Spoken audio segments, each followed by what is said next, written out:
These times of major change, with expanding cities, climate upheaval, and shifting ecosystems, it's more important than ever to stand up for wildlife.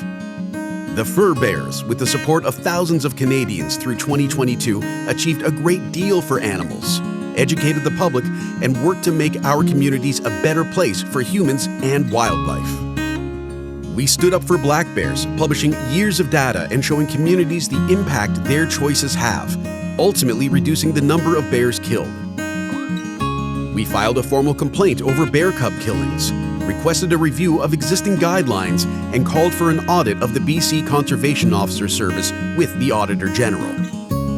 Thousands of educational bear coexistence door hangers were distributed to communities in need, and we partnered with UBC students to conduct and disseminate research on black bear coexistence in tourism-heavy communities.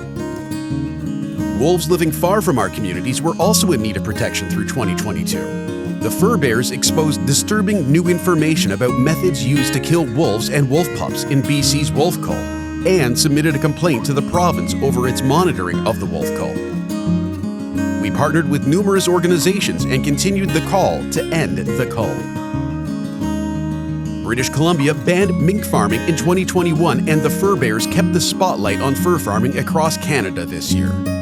Our legal intervention over a BC chinchilla fur farm was unsuccessful, but the judgment contributes to larger discussions in animal law and bringing forward legal challenges on behalf of animals. Our petition to end fur farming was presented in the BC Legislature. Mr. Speaker, I rise to present a petition regarding the farming of fur-bearing animals. And we created a fur farming citizen engagement toolkit to help advocates push for a national ban. And for the first time in Canada, we saw legislation introduced in Parliament to ban fur farming nationwide. Mr. Speaker, commercial fur farming is cruel to the animals that face horrible conditions every day, and it poses a real risk to human health, including pandemic risk. Many countries have already put an end to this practice, and Canada should do the same.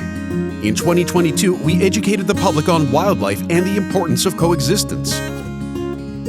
We attended events, presented at conferences and classrooms, spoke at webinars, and provided education about wildlife and coexistence at kids' camps.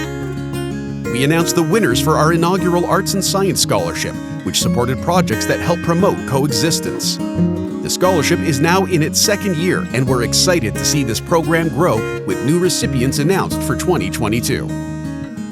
This year, we saw our education and outreach resources fly off our shelves and into communities across Canada and the U.S.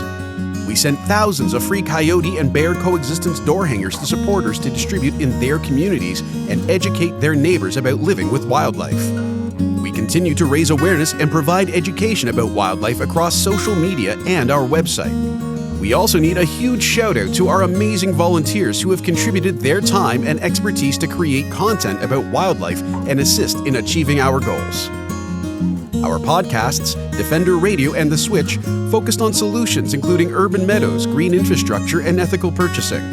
These two podcasts garnered over 130,000 episode downloads this past year alone. But our activities don't stop there.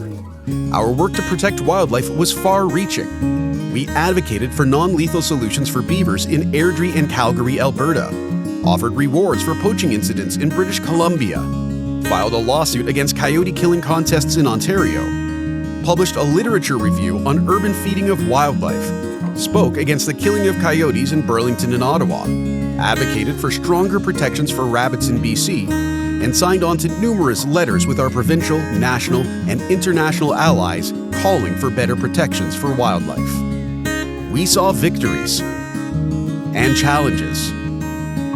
But with your support, we raised the bar in advocating for the interests of wildlife across Canada. Our impact is reflected in the media, where we were featured in over 80 news items, including articles, op-eds, radio shows, and podcasts. All of this and more was made possible by our growing team and because of you, our supporters. Your generosity, support, advocacy, and kind messages allow us to continue doing the important work to help animals, create sustainable and ethical communities, and build a better future for wildlife in the face of uncertainty and change.